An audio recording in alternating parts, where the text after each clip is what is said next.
자, 질문 받겠습니다. 누가 질문해 보세요. 네, 네, 스님 안녕하세요. 네, 네, 네. 60기 김민주입니다. 네, 고맙습니다. 네, 스님들께서는 네.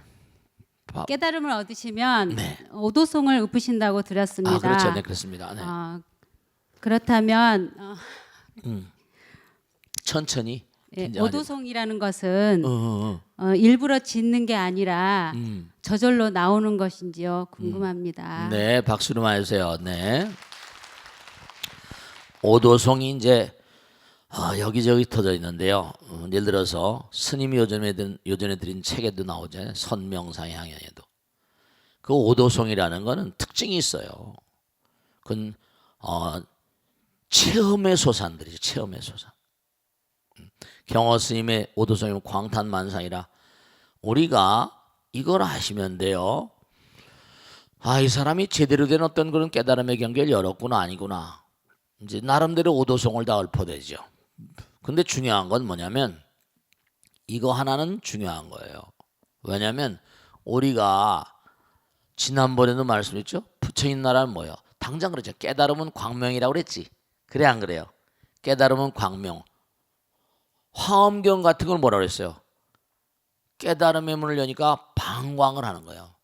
어마어마한 광명을 정말 우주 그 자체가 되는 거예요. 그러니까 우주에 있는 무량한 별들의 세계에서 대보살들이 부처님의 법문을 오신다고 그랬잖아요. 또 다 하나가 돼서 이 돈법이라고 해서 부처님 경계가 열리는 겁니다. 우리 눈으로는 알 수가 없는 경계죠. 끊임없이 내가 지금도 당장 뭐죠? 우리를 가로막고 있는 가장 큰 어둠의 원흉이 뭐냐? 그게 이른바 이기심이잖아요. 악덕이잖아요. 그러니까 나와 남의 장벽이 업장이라니까. 부부간에도 마찬가지고 형제간에도 마찬가지잖아요. 정말로 말이죠. 참 정말 생각해 보면요, 뭐냐면 보세요. 똑같은 사람인데도 보세요. 독일인들은요, 히틀러 유대인만 700만 죽인 게 아닙니다. 소련에서 잡아온 포로들 300만을 죽였고요. 폴란드인 200만을 죽였어요. 도합 1000만 이상, 1200만 명 이상을 죽인 게 독일인들입니다.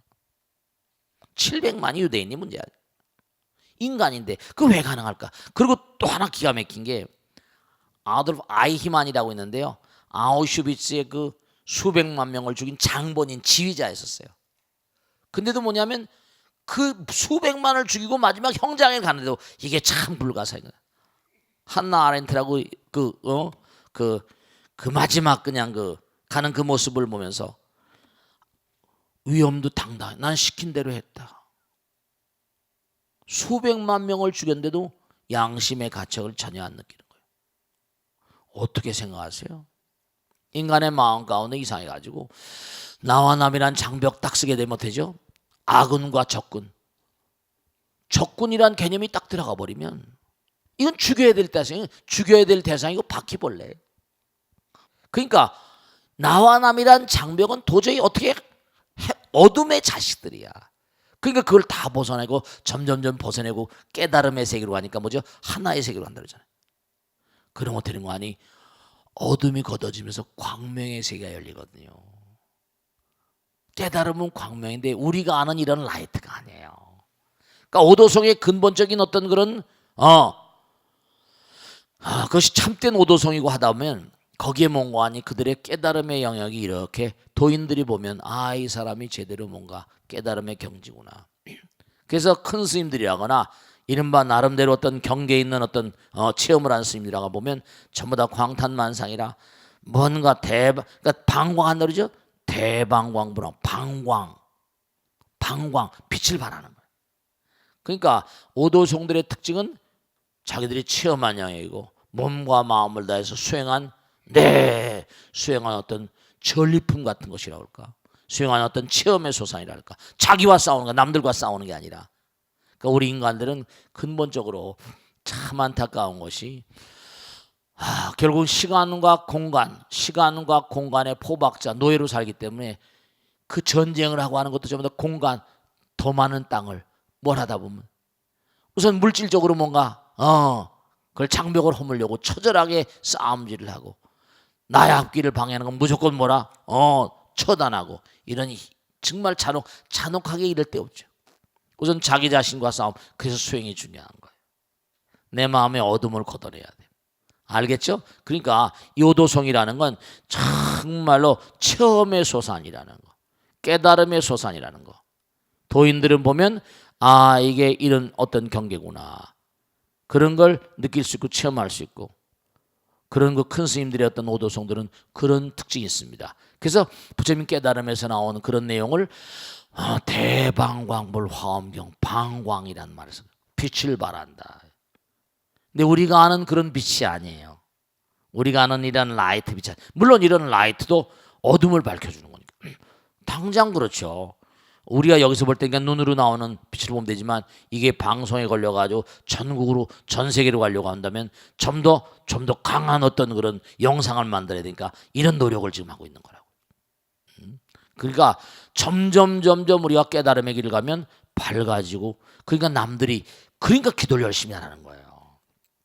남들이 못 보는 걸 보고 그다음 뭐라 선몽을 받고 막 이렇게 되는 거잖아요. 남들이 보지 못하는 걸 봐버려. 알겠죠? 눈, 귀, 코, 몸이 달라져 버립니다. 그러니까 해봐야 한다. 체험해봐야 한다. 열심히 기도하시고 참선하시고 부처님 말씀 연마하시고 정말 수행하시는 게 중요한 거야. 아시겠죠? 자, 다음 줄 받겠습니다. 네, 고맙습니다. 네. 스님 안녕하세요. 네네. 60기 연하성입니다. 고맙습니다. 네. 늦게나마 능인선언에 오게 되어서 너무 감사하게 생각합니다. 네, 고맙습니다. 스님 불교에는 어. 안거기간이라는 게 있잖아요. 그렇습니다. 네. 스님들께서는 음. 안거 동안 음. 용맹정진을 하신다고 하던데 네네. 용맹정진이 어떤 것인지 궁금하고요. 네네. 요즘은 불자들도 어. 안거기간에 맞춰서 어. 수행을 하거나 기도를 많이 하는데요. 네네. 일상생활을 하면서 어떻게 하면 잘할 수 있을지도 큰 음. 스님께 한 말씀 부탁드립니다. 네, 고맙습니다. 좋은 질문 하셨어요. 감사합니다. 네.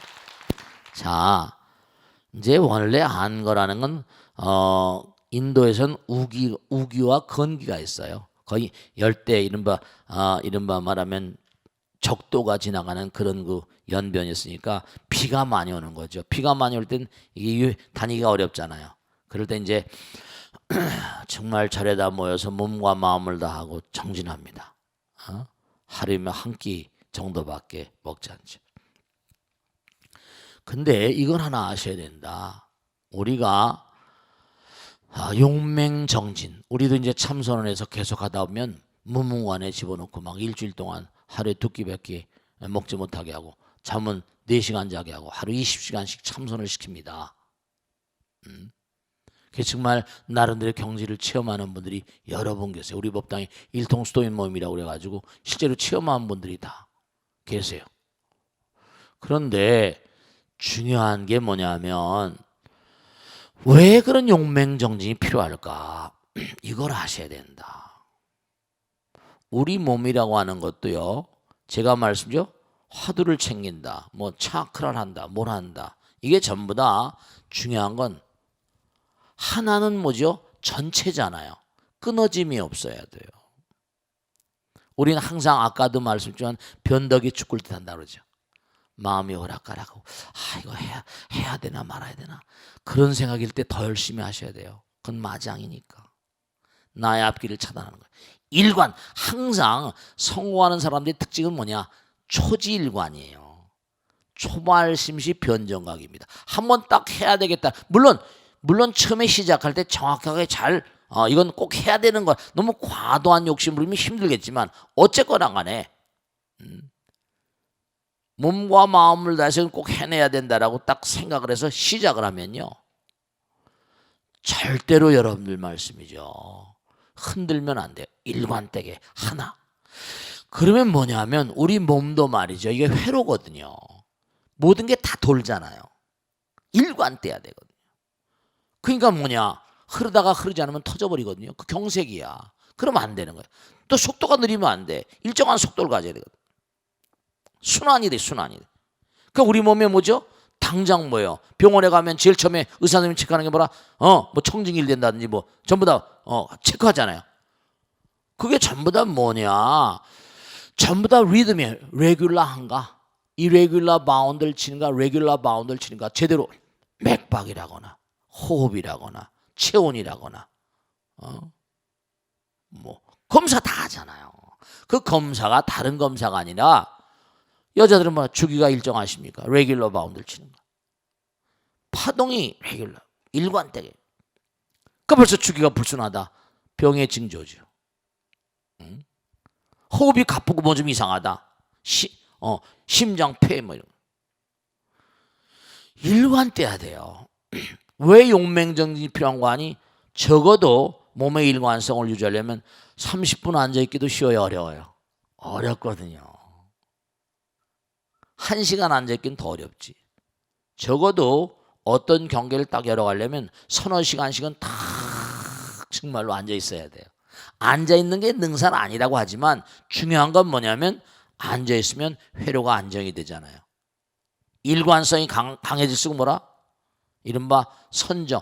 일관성이 강해질수록 한결같은 마음이 되잖아요. 하나가 되잖아요. 아주 중요한 거예요. 그 용맹정진이가 스님들도 선방에서 마지막엔 쭉 한철 정진하다가 마지막 일주일 동안 일주일 동안 뭐라 그래요? 잠도 안 자고 장좌부라. 잠으로 딱 앉아서 일주일 동안 장좌부라야. 자질 않아요. 뭐 몇 년간 장좌부라 잠을 안 자는 그 조라도 앉아서 조는 거야. 이 몸의 모든 회로를 일관되게 만들면 그만큼 뭐죠? 영혼과 하나니까. 몸에도 무량한 회로가 있거든요. 다 결국 하나로 가는 노릇. 일상이 무상이고 무한으로 가는 그런 어떤 성스러운 작업이라고 할까요? 그 마음이 한결같은 정말 중요한 게 우리가 언제 어느 곳에 가더라도 제품들도 말이죠. 화장품도 마찬가지예요. 무슨 모든 식품이나 모든 거 마찬가지요. 그 제품이 뭐예요? 그 제품이 함량이라거나 이런 게 예를 들어서 어떤 음식점에 가요. 야, 옛날 맛이 아닌데 이거 벌써 잘 다른 거예요. 뭐 정말로 뭔가 옛날보다 뭘 빼니까 맛이 달라지는 거죠. 한결같아야 되거든요. 레귤러야. 그 맛이라는 게 너무 예민하거든요. 제품도 한결같아야 돼요. 그 사람들도 한결같은 사람을 사람들이 사랑하잖아요. 변덕에 죽을 때고 한데 오염이 되어버리고. 그러니까 한결같은 마음으로 살아간 사람, 초질관의 사람들은 어디 가더라도 사랑받아요. 그러니까 용맹정진은 바로 뭐냐? 한결같은 마음, 한결같은 회로, 몸의 모든 것을 뭐라? 일관되게 하기 위한 장엄한 어떤 작업 같은 것이고 중심으로 향해서 백발백중 중도기를 나가는 그러한 그 정성스러운 작업이라고요. 아시겠죠? 그러니까 용맹정리 힘들다 뭐다 문제가 아니라 그만큼 몸과 마음에 내공을 쌓고 외부에도 모든 신장들이 가하는 힘을 가피를 발동시키는 중요한 그런 그 수행법이라는 거 꼭 알아두세요. 아시겠죠? 자, 이제 익명 게시판에 온 내용입니다. 스님, 저는 결혼한 지 8년 된 30대 후반의 가장입니다. 제 또래 치고는 일찍 결혼을 한 편이라 벌써 초등학교 다니는 딸이 있고요. 아내는 저와 대학 동창의 동갑이고 맞벌이를 하고 있는데 솔직히 말씀드리자면 직장도 저보다 더 좋고 일도 많고 연봉도 높습니다. 항상 저보다 바쁘기도 하고요. 작년까지는 저희 어머니가 아이도 돌봐주시고 반찬도 해주시고 해서 그럭저럭 생활을 꾸려왔는데 작년 말에 부모님이 고향으로 내려가시는 바람에 저희는 처가댁 근처로 이사를 했고 장모님께서 많이 도움을 주고 계십니다. 평소 아내가 늘 바쁘다 보니 제가 먼저 퇴근을 하는 편인데요. 제가 처가댁으로 가서 저녁을 먹고 아이를 데리고 오기도 하고 장모님께서 저희 집에 오셔서 아이를 돌봐주시기도 합니다. 그런데 스님, 이런 말씀드리기 창피하지만 장모님 잔소리가 갈수록 너무 심해져서 이제는 집에 들어가기가 싫을 정도입니다. 대학 시절부터 봐온 사이라 저를 편하게 생각하시는 것까지는 좋은데 저희 집에 오실 때면 집안 꼴이 이게 뭐냐부터 시작해서 마음에도 안 드는 옷을 사다 주시건 왜 안 입냐, 밥 먹는 게 왜 그 모양이냐 등등 하루하루 늘어가는 레파토리에 두 손 두 발 다 들고 싶을 정도입니다. 그렇다고 장모님 없이 생활하기도 힘든 상황이고 스님 전 어떻게 하면 좋을까요? 이 사람 약간 쪼다스러운 사람이네요. 약간 좀 뭔가 모자란 사람 같아. 모자라니까 이렇게 생각하죠. 제가 이 방송을 보시면 정신 똑바로 차리고 제 말씀 들으세요. 중요한 건 복에 겨워서 그렇습니다. 이분이 지금 뭔가 잘 모르고 계신데 우선 당장 보시 이분은 복이 많은 분 같아. 우선 마누라를 잘 만난 것 같지, 그지? 이 글만 봐도 마누라가 직장도 좋고 연봉도 높고 저보다 바쁘고 말이죠. 그러면 당연히 딸내미를 가진 그런 그 어머니 마음으로 아휴 우리 딸내미한테 우리 딸내미가 뭐라 이 신랑한테는 과분하구나. 여러분 그런 생각 안 들겠어요? 마음 가운데 뭐 그런 생각이 들겠지. 그 마음에 속이 안 차는 거야. 그럴 수가 있을 거라고 생각합니다. 꼭 그렇다고 볼 수는 없겠지만 그러면 그럴수록 뭐라 더 잘해드려야지. 손녀도 있고 손주도 있고 그러니까 이제 이뻐서 그러는 건데 그럴수록 뭐죠? 장모님한테 더 잘해드려야지. 잔소리하고 생각하면 어떡해? 잔소리가 심하다는 건 다른 말로 하면 뭐라 뭔가 부족함을 느껴서 자꾸만 이런 소리 저런 소리 합니다. 내가 좀 더 배려하고 내가 좀 더 뭔가 하니 장모님을 배려하고 좀 더 뭔가 하니 장모님께 그 옷을 입는 게 마음에 안 들고 옷을 입으면 되는 거지. 장모님한테 뭐 설화순 아니라도 하나씩 뭐 사다 드리고 말이지. 어깨도 좀 주물러 드리고 장모님 너무 고생스럽습니다. 직장 난데 딸내미도 다 봐주고 말이지. 손녀도 다 봐주고. 그 딸내미 봐주는 건 쉬워요, 그거? 딸 사랑하는 마음이니까. 손녀도 사랑스러운 거지. 이 사람은 뭔가 아니 내가 볼 땐 좀 약간 좀 뭔가 아니 너무 이기적인 것 같아. 잔소리로 생각하지 말고 노래가락 찬송가처럼 찬불가로 찬불가. 내가 너무 과한 말을 했나? 이른바 말하면 뭔가 자꾸만 잔소리한다는 게 미흡하게 보이는 거야. 그럼 자기가 미흡한 주제를 알아가지고 좀 더 뭔가 하냐. 내가 우리 저 장모님한테 좀 뭔가 모자란 그런 사이를 보내나 보다. 장모님, 제가 좀 모자라긴 하지만요. 열심히 하겠습니다. 좀 더 말이지. 아내에게도 그렇고 좀 더 잘할 수 있는 생각이 내가 볼 때 생각이 좀 모자라니까 자꾸만 더욱더 아니 어느 집 장모가 사위한테 옷도 사다 주고 말이야. 나 참 이거 이 사람 참 웃기는 사람이네 이거. 왜 밥 먹는 것까지 이래주니 복이 겨워서 이 사람에게 지금 말이야. 지금 커나오길 너무나 뭔가 아니 너무나 응석바지로 커나왔는지 레파토리에 두 손 두 발 다 들고 다 나가버려. 그럼 나가버려. 중요한 게 뭐냐면 감사를 모르네 이 사람이. 감사를 모르네. 그걸 잔소리라고 생각하면 어떡해. 감사합니다. 정말 어머니 감사합니다.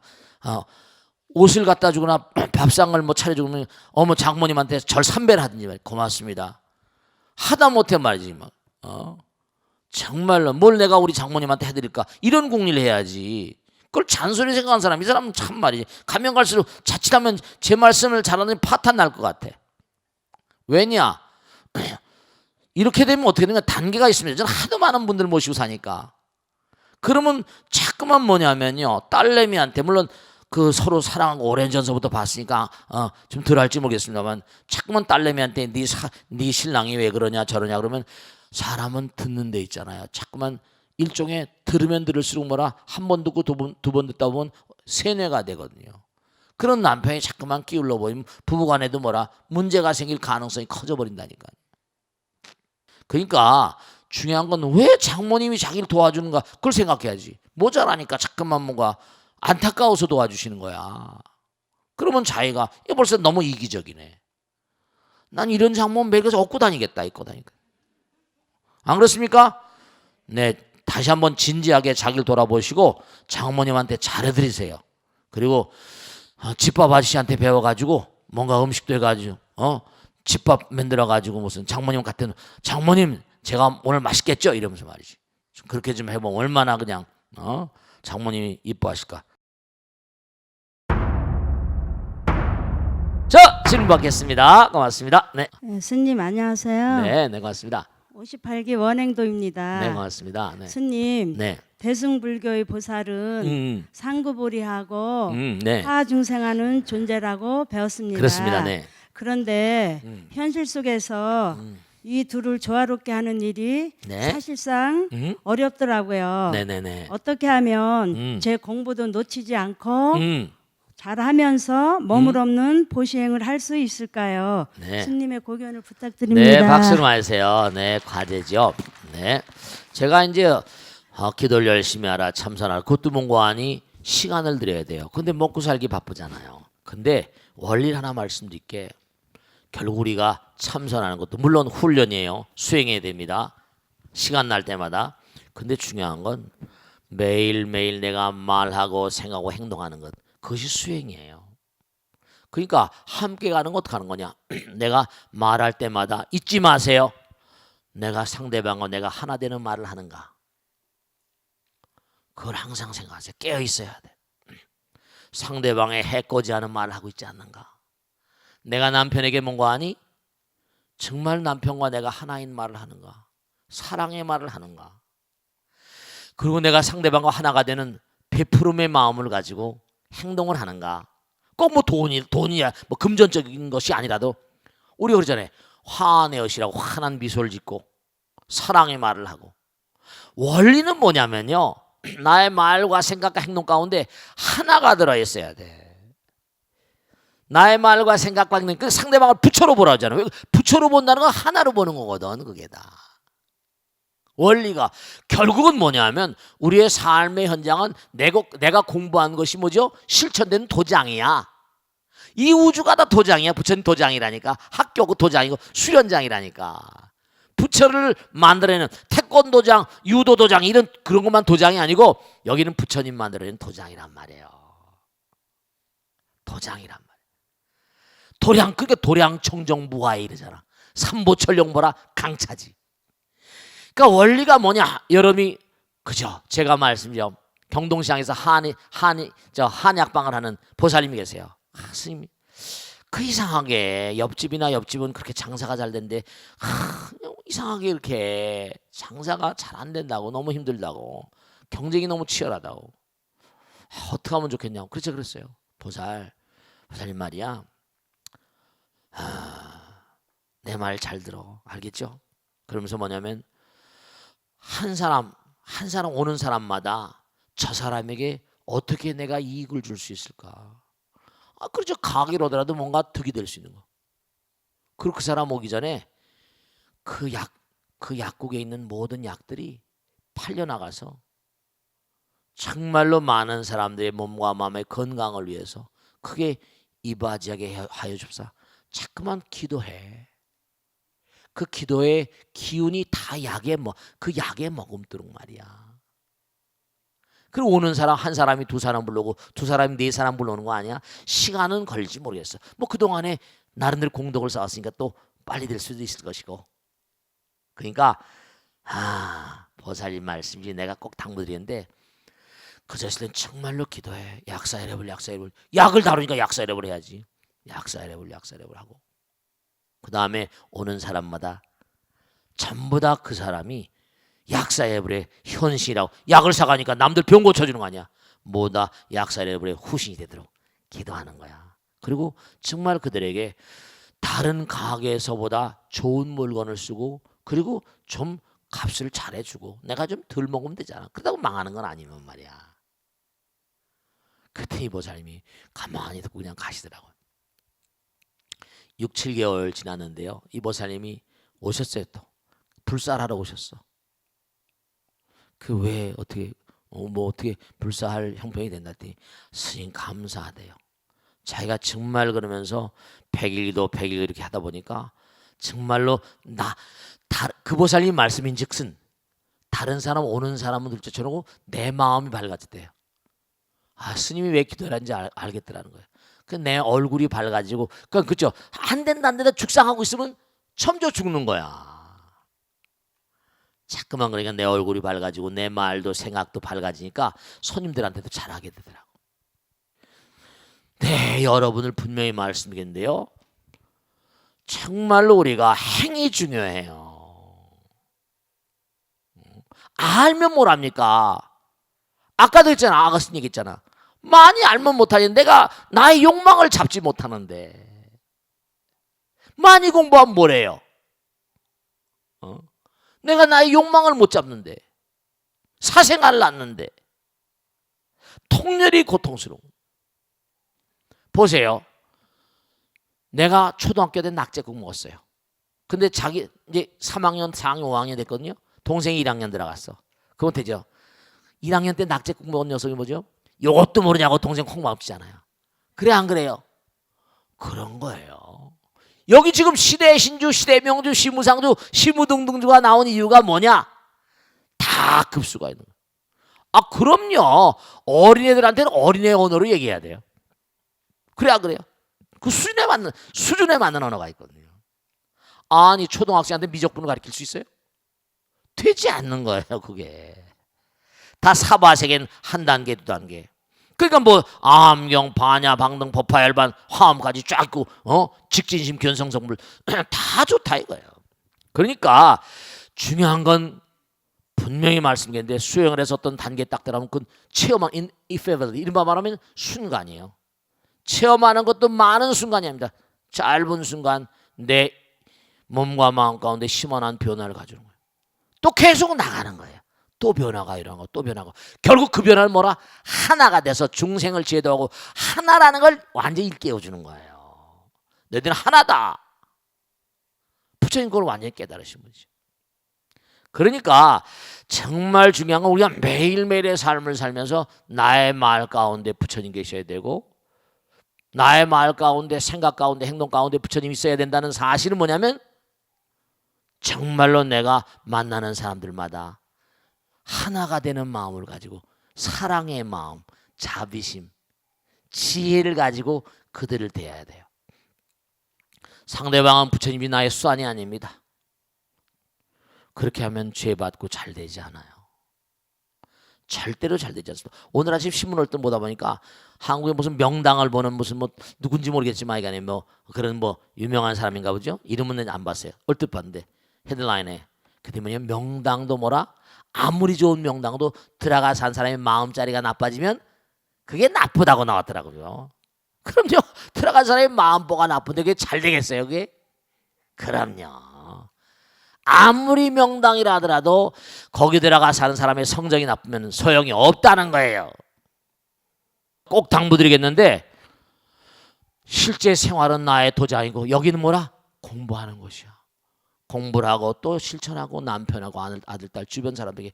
그러니까 항상 누굴 만나더라도 그리고 써먹써먹해 하지 마세요. 용감하게. 보살은 위대한 용기와 신심을 바탕으로 모든 유정 중생들을 열반의 세계로 끌는 영웅입니다. 처음 보는 사람, 낯선 사람이라도 뭔가 아니 내가 상대방이 웃는데 어떨까요? 그럼 그 사람도 경계를 벗고 이상이 너무 얼어 있어요. 이게 참 안타깝습니다. 너무 얼어 있으니까 암도 많고 병도 많고 사람들이 너무나 경계를 막을 너무나 치고 살아요. 이런 자타공멸입니다. 자, 다음 질문 받겠습니다. 박수로 맞으세요. 네, 박수로 맞으세요. 네, 58기 도일행입니다. 네, 고맙습니다. 네. 네, 스님께서는 항상 공사상을 강조하시고 네. 중도에 대한 가르침도 자주 설해 주셨는데요. 네네네. 불교에서 말하는 중도와 유교에서 말하는 중용은 비슷한 점이 많은 것 같은데 네네. 어떤 점이 같고 다른지 궁금합니다. 아, 좋으신 분들 박수로 맞으세요. 고맙습니다. 네, 아이고, 네. 제가 어디 대학에 가서 강의를 하는데 저런 비슷한 질문 하더라고. 중도와 중용. 그걸 좀 아셔야 돼요. 유교에서는 논어, 공자님 말씀이요. 대학, 이른바 공자 이해기의 일부입니다. 사마왕이 편찬한 거죠. 이 대학, 논어, 맹자는 맹자님이 한 거죠. 대학, 중용이라는 분이에요. 중용은 뭐냐? 공자님의 손자인 자사가 편찬한 책입니다. 자사. 그러니까 공자님 당시에 나온 게 아니라 한참 뒤에 나와서. 그러니까 뭐냐면 공자님의 제자들 가운데 맹자하고 순자가 다투죠. 왜? 물론 뜻은 같아요. 인간의 마음이 성선설이냐, 선성이냐, 성악설이냐. 싸웠다기보다 인간은 그렇죠. 참 이게 묘한 거예요. 그러니까 부처님, 그러니까 공자님 당시에 이 중용이 나오기가 전 어려웠을 것이라고 봅니다. 왜냐? 공자님의 제자 맹자와 순자가 성선설, 성악설 가지고 싸웠으니까. 태생 자체가 선하냐? 태생 자체가 악하냐? 물론 둘 다 가는 길 같아요. 그러니까 성선설에서 뭔가 인간을 선성 있다고 생각하고 다루는 거고, 악행이 있으니까 계속 법으로 뭔가 이른바 순자에서 법과 같은 게 나와가지고 뭐 한비자, 상황, 이사 이렇게 쭉 나옵니다. 근데 그게 3대 자사 손자에 와서 중용이란 말로 통일이 됩니다. 내용인즉슨요, 중도라는 건 결국 뭡니까? 그렇죠. 아리스토텔레스도 중용을 얘기합니다. 아리스토텔레스도. 중요한 건 나름대로 공부를 꾸준히 하다 보면 정말 우리의 마음 가운데 그렇죠. 이걸 꼭 생각하셔야 된다. 아까도 하나란 말씀드렸죠, 그죠? 질문 나왔을 때 우리가 하나인 마음은 사랑이고 자비잖아요. 지혜잖아요. 이른바 말하면 나눌 일이 아니거든요. 우린 누구나가 다 하나에서 왔어요. 일상이 무상이고 무상이 무한상이 항상이잖아요. 이 우주에서 왔잖아. 공에서 왔잖아. 이 우주가 공이야. 텅 빈 공에서. 아니 우리가 당장 원자, 전자 들어가면 에너지잖아요. 이퀄 MC 하승을 아인슈타인이 만들어낸 거 아니에요. 뭐 양이온 음이온이 결국은 뭐냐면 모두가 다 에너지가 뭉쳐진 것이니까 하나에서 왔다. 근데 이제 물리학자들은 그냥 에너지라고 말아버리잖아요. 근데 에너지 자체가 바로 뭐라? 그 이제 동양하면 기란 말을 쓰고, 기란 말에는 뭐라? 거기다 뭔가 생명력을 불러놓잖아요. 활기, 생기, 도끼 막 이래. 뭔가 마음이 들어가는 거예요. 그 물리학하고 종교하고 과학이 분리되어 있는 건 저 고차원적인 어떤 그런 그 생명체들은요, 우리하고는 전혀 다른 차원의 종교를 가지고 있을 겁니다. 과학 그 자체가 종교고 종교 자체가 과학이에요. 색즉시공 공색. 우리 집에 과학하고 무슨 종교가 별대 갈라지는 것 같잖아요. 무슨 뭐 인터스텔라인지 뭐 해가지고. 스님이 그러니까 왜 과학책을 성기면서 자꾸만 과학에 대한 얘기를 하면서 통탄하는 거 아니? 과학자들이 원자 폭탄 만들고 다 만듭니다. 이러다가 이게 인류가 또 깨지게 돼 있어요. 오래 못 가는 거예요, 이 문명이. 물질하고 마음이 둘이 아니고 하나죠. 이퀄 MC 아승이라며, 에너지가 질량이라며. 그래 안 그래요? 우리 마음도 일체 유심조, 마음이 에너지잖아요. 그럼 거기에 뭔가 아니, 모든 걸 만들 때 뭔가 아니, 정말로 선성과 모든 걸 만들 때 뭔가 아니, 인류에게 보탬이 되는 거, 윤리장전이 필요하거든요. 중용이라고 하는 말, 이 말은 뭐냐면은 중도란 말, 근본적으로 핵심이 되는 사상에서는 뭔가 아니, 결국은 중용이 가운데 중자잖아요. 용은 우선 놔두고라도 중용에 덧그러지만, 그러니까 우리는 모두가 다 종교가 다르다, 뭐가 다르다 이거 아니에요. 우리는 본질적으로 다 하나의 아들 딸들입니다. 사바세계에 사는 존재들이 뭔가 마음자리가 너무나 이게 장벽이 많고 기껏해야 살아봤자 7, 80년 못 살고 업장중생들이잖아요. 업장중생들이잖아요. 업장은 그만큼 뭐라 장벽이잖아요. 두텁거든요. 그러니까 우리가 기껏 살아봤자 몇 년 살다가 금방 쓰러지잖아요. 아침 이슬 저녁 연기 같고 연몽 환풍 열어요, 그죠? 그런 게 다 뭐냐면, 그래서 아까 질문을 잘 하셨는데 불교에서 말하는 중도와 중용은 핵심에 있어서는 같을 겁니다. 근데 이제 공자님하고 부처님의 차이는 뭐냐? 다 위대한 성자들이에요. 근데 부처님은 당대의 중도를 말씀하셨죠. 근데 공자님의 유교에서는 공자님의 사상을 종교라고 유교라고 하지만 왜냐하면 사생관이 불분명하잖아요. 물론 제사 같은 거 잘 지냅니다. 보이지 않는 영혼에 대해서도 뭔가 공자님 그러셨어요. 내가 사는 자의 삶도 모르는데 어떻게 죽은 자의 삶을 얘기하는가. 공자님은 공부하시는 분이 끊임없이 학이 습지 프로게라 공부를 끊임없이 배우고 또 배우면서 익히니까 어찌 기쁘지 아니하냐. 그런 얘기 있잖아요. 공부하는 학자예요. 종교인이 아니라고요. 이렇게 말하면 유교한 사람은 죄송스러울지 모르겠지만은 근데 이른바 어쨌든 간에 세계 3대 종교 그러면 불교 무슨 기독교 이슬람 이렇게 있잖아요. 적어도 뭐냐면 중요한 거는 종교가 고등 종교로 성립하려면 종교학에서 말하는 대로 내세관 사생관이 분명해야 돼요. 그러니까 유교가 유학에 머무르고 통치 이념 같은 거죠. 공자님 자체도 어디 가서 등용되기를 원했던 사람 아니에요. 천하를 천륜하고 돌아다녔던 게. 이른바 말하면 제자백가. 그러니까 공자님의 사상은 물론 그 사상의 편린이 다 공자님부터 시작했겠지만 3대 자사에 와서 손자에 와서 중형이 정리됐어요. 그전에는 한번 치열한 싸움이 있었죠. 성선설과 성악설. 그것도 결국 뭐냐면 인간의 마음을 들여다본다는 데서 선이냐 악이냐. 부처님 뭐라 했어요? 그걸 처음서부터 우리 마음 가운데 부처님 계시다. 그리고 이건 허망하다. 이렇게 명확하게 갈라놓으셨잖아요. 명백하게 허망한 인생이다. 근데 또 하나 기독교는 천당이란 말에서 내세관은 분명합니다. 근데 뭐죠?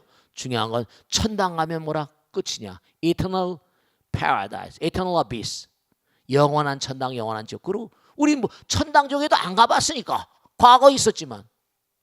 근데 부처님께서는 그것도 별일 없다. 우리는 하나다 이렇게 가는 거예요. 우린 영원이다. 우리 마음 가운데 영원히 함께 하신다. 이렇게 얘기하는 거예요. 이게 같은 듯 하면서 다른 거예요. 그러니까 중도라는 말씀은 뭐냐면 정말 우리는 그래서 모든 수행이 전부 다 중심을 향해서 갑니다. 그 중도인 거예요. 중도가 정도니까 항상 뭐라? 흔들리지 말라는 겁니다. 어디 쏠리게 되면 뭐라? 오래 못 가죠. 그러니까 정치인들하고 결탁이 되는 사업가라거나 무슨 정치인들하고 결탁이 되면 자꾸만 이게 정치란 자체가 왔다 갔다 하잖아요. 야당 여당. 그러면 또 그런 다음에 뭔가 하니 또 정권이 바뀌면 우수수 또 다 날아가 버리고 그렇습니까? 안 그렇습니까? 포스코가 어떻게 되고 회장 부회장이 어떻게 되고 전부 다 그게 뭡니까? 그때는 그런 사람들이 뭔가 뽑아줬으니까 어떻게 해요? 난 잘 모르겠어요. 그죠?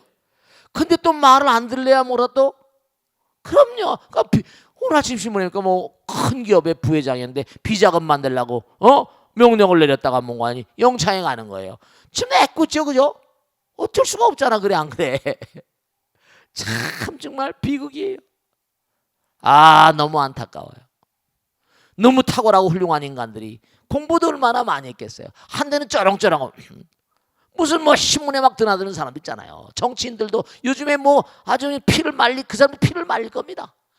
가다 보면 또 용두삼이 별볼 없이 스물스물 다 없어지겠죠.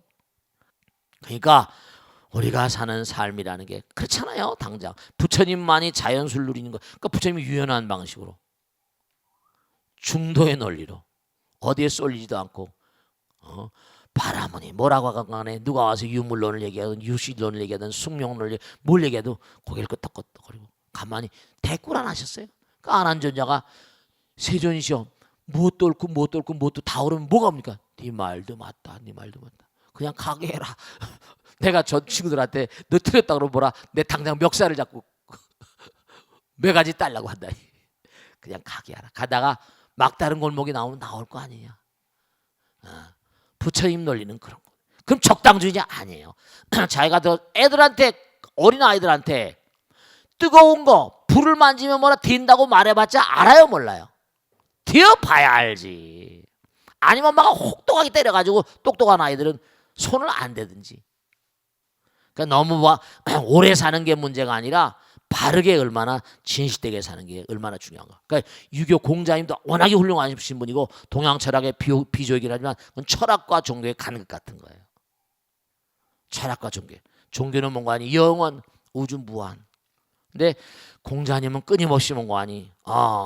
공자님이 주역책을 그렇게 많이 봐가지고 가죽끈이 몇 번이나 끊어질 정도니까 주역에 대해서 굉장히 뭔가 연구를 많이 하신 분인데 역시 뭐냐면 영혼의 세계에 대해서는 대자연의 이치, 대자연 가운데 들어있는 우주의 어떤 묘한 이치 그걸 파고들으신 분이긴 하지만 이른바는 중도에 대해서는 자사가 중용에 대해서 아리스토텔레스도 마찬가지다. 소크라테스, 플라톤, 그 다음에 아리스토텔레스예요. 비슷하죠? 네, 부처님, 부처님도 그런 걸 모두 뛰어넘어서 당대 그냥 막 중도를 얘기하신 거예요. 아시겠죠? 자, 오늘 여기서 모두 끝내겠습니다. 대단히 감사합니다. 고맙습니다. 성불합시오. 마치겠습니다. 네.